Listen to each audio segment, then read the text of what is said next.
Assalamualaikum warahmatullahi wabarakatuh. Kami dari kelompok 2 HIP 3B Surabaya akan mempresentasikan tugas mata kuliah Sistem Informasi K3, yaitu mengenai Safeguard Pol, aplikasi berbasis IoT dan AI untuk pemantauan lingkungan kerja. Kelompok HIP 2B terdiri dari Ahmad Bagus Pradana, Rahma Mediana, Talita Naura, Muhammad Fauzan, dan Putri Faridati Nisa. Di latar belakang pemilihan dan pengaplikasian aplikasi ini adalah lingkungan kerja di sektor industri memiliki banyak risiko seperti paparan gas berbahaya, kebisingan, suhu ekstrim, dan kelainan kerja. Tantangan ini sulit dipantau secara manual dan seringkali sistem tidak mampu memberikan peringatan dini.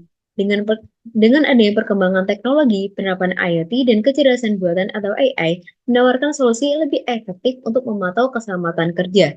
Safeguard Pro adalah aplikasi berbasis IoT dan AI yang berfungsi sebagai pusat pemantauan kondisi lingkungan kerja dan memberikan analisis secara real-time terhadap parameter keselamatan melalui perangkat wearable. Dengan integrasi CCTV dan berbasis IoT, aplikasi ini juga dapat mendeteksi perilaku tidak aman dan memberikan peringatan dini untuk mencegah potensi kecelakaan kerja. Terdapat 5 fitur dari Safeguard Pro. Yang pertama ada dashboard K3 Real Time yang terdiri dari dashboard dengan tampilan peta lokasi dan live feed CCTV. Terdapat heat map yang memvisualisasikan area kerja berisiko tinggi. Ada grafik dan tag yang memantau perubahan parameter lingkungan kerja. Ada panel pekerja yang memantau kesehatan pekerja secara real time dan panel notifikasi yang memberikan peringatan dini. Yang kedua ada sistem output sistem pemantauan K3 yang berisi laporan peringatan, laporan kepatuhan, analisis insiden, dan rekomendasi tindakan. Yang ketiga ada CCTV berbasis IoT, yaitu dilengkapi dengan kemampuan analisis video berbasis AI untuk mendeteksi perilaku tidak aman secara real time. Yang keempat ada keamanan dan privasi, yaitu yang berisi enkripsi data dan akses terinskripsi, memastikan bahwa semua informasi, termasuk data pekerja dan data sensor, terlindungi. Yang terakhir ada infrastruktur cloud, yaitu data disimpan di cloud untuk akses fleksibel dan ketersediaan sistem tanpa downtime.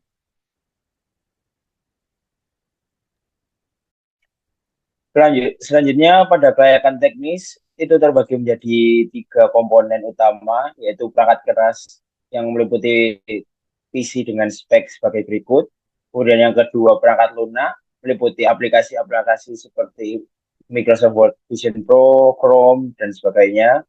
Dan yang ketiga itu adalah kabel jaringan yang meliputi kabel, komponen CCTV, supply, dan lain-lain.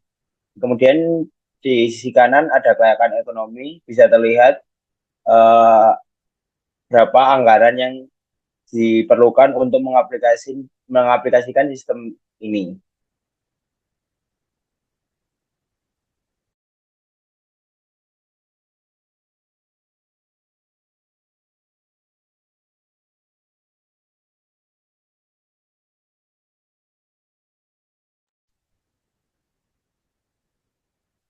Oke, selanjutnya ada kelayakan operasional.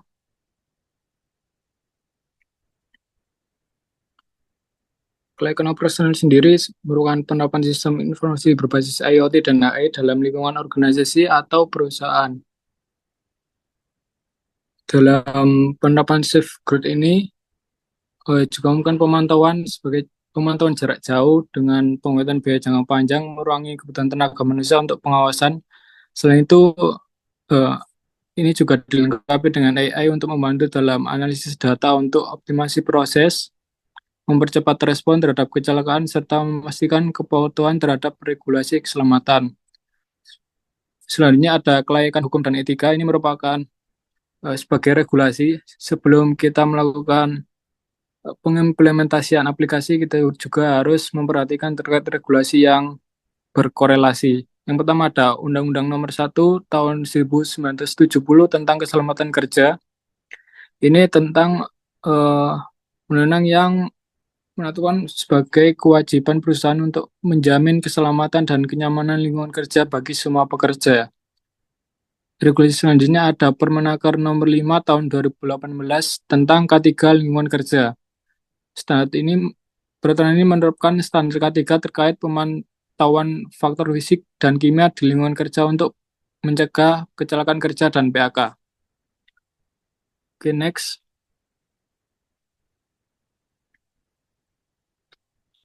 Untuk regulasinya ada Permenaker Trans nomor 13 tahun 2011 tentang NAB Fisika dan Kimia di tempat kerja, dan yang terakhir ada PP nomor 50 tahun 2012 tentang penerapan SMK 3. Oke, Oke, bisa next.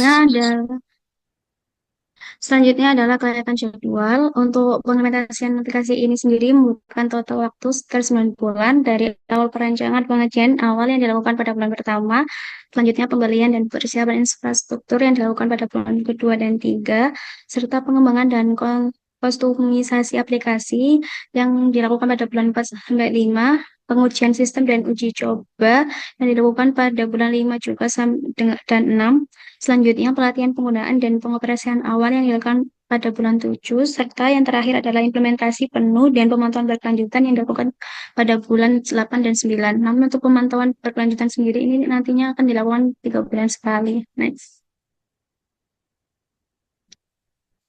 Selanjutnya, untuk kelayakan SDM, sumber daya manusia yang dibutuhkan itu sekitar 16-20 untuk mengimplementasikan aplikasi ini. Yang pertama yaitu software engineer yang dibutuhkan 4-5 orang untuk memastikan bahwa sistem dapat menangani data dalam jumlah banyak. Yang kedua yaitu spesialis yang dibutuhkan sekitar 2-3 orang untuk mengolah integrasi perangkat IoT. Selanjutnya, AI engineering yang membutuhkan 2 orang untuk mengembangkan dan melatih model AI. Selanjutnya, QA spesialis membutuhkan 2-3 orang untuk melakukan pengujian menyeluruh terhadap sistem. Selanjutnya, IT support engineer, yaitu 3 orang untuk memantau kinerja sensor IoT. Yang tidak kalah penting juga yaitu tim ketiga yang 4-5 orang untuk memantau dashboard ketiga yang menampilkan data real-time dari seluruh area kerja. Selanjutnya yaitu integrasi sistem. Yang pertama itu integrasi dengan Departemen HR yang dilatar belakangi dengan untuk meningkatkan keselamatan dan kesejahteraan karyawan secara lebih efektif. Pendekatannya sendiri yaitu yang pertama identifikasi kebutuhan, penyesuaian sistem, pemantauan kesehatan pekerja, dan juga pelatihan HR. Lalu yang selanjutnya ada tantangannya sendiri yaitu penyelarasan data. Yang kedua, kesiapan teknologi HR dan resistensi perubahan. Lalu hasil yang diharapkan sendiri yaitu yang pertama, kepatuhan pelatihan pengelolaan karyawan yang proaktif. Lalu yang kedua, integrasi dengan departemen produksi yang dilatar belakangi untuk menjamin keselamatan operasional tanpa mengurangi efisiensi. Pendekatannya sendiri yaitu yang pertama, identifikasi kebutuhan, penyesuaian sistem, pemantauan lingkungan dan keselamatan, dan juga pelatihan. Tantangannya sendiri yaitu yang pertama, penyelarasan data dengan sistem produksi yang mungkin tidak kompatibel, dan juga hasil yang diharapkan yaitu pengurangan downtime dan peningkatan efisiensi operasional. Lalu selanjutnya yang ketiga, integrasi dengan Departemen Keuangan yang dilatar belakangi untuk memanfaatkan data ketiga secara langsung untuk mengoptimalkan alokasi anggaran. Dengan pendekatan yaitu yang pertama identifikasi kebutuhan, penyesuaian sistem, pelaporan biaya, dan juga investasi. Lalu tantangannya sendiri yaitu penyelarasan data, validasi data keuangan, dan juga resistensi perubahan. Hasil yang diharapkan yaitu pengendalian biaya lebih baik dan juga investasi ketiga lebih efisien. Lalu selanjutnya yang keempat ada integrasi dengan Departemen IT yang dilatar belakangi untuk memastikan data keselamatan yang dihasilkan oleh sistem IoT dan cloud dapat dikelola dan dilindungi dengan baik. Pendekatannya sendiri yaitu dengan pengembangan protokol keamanan, implementasi enkripsi, monitoring keamanan. Lalu tantangannya sendiri yaitu keamanan data dan privasi, dan keselarasan infrastruktur dan juga kesiapan teknologi. Hasil yang diharapkan sendiri yaitu keamanan data yang terjamin, operasi sistem optimal, dan juga respon ancaman keamanan cepat. Lalu yang terakhir yaitu integrasi dengan Departemen Sarpras, yaitu yang dilatar belakangi untuk meningkatkan pemeliharaan peralatan dan fasilitas yang aman serta berfungsi dengan baik. Yang dengan pendekatan pemantauan kondisi peralatan, manajemen inventaris, pelatihan tim, dan juga evaluasi. Lalu selanjutnya ada tantangannya sendiri yaitu keandalan sensor, pengelolaan data, resistensi perubahan, sinkronisasi dengan proses kerja. Dan hasil yang diharapkan yaitu pemeliharaan yang lebih proaktif dan juga manajemen APD yang efisien. Selanjutnya, baik mungkin itu dari kelompok 2.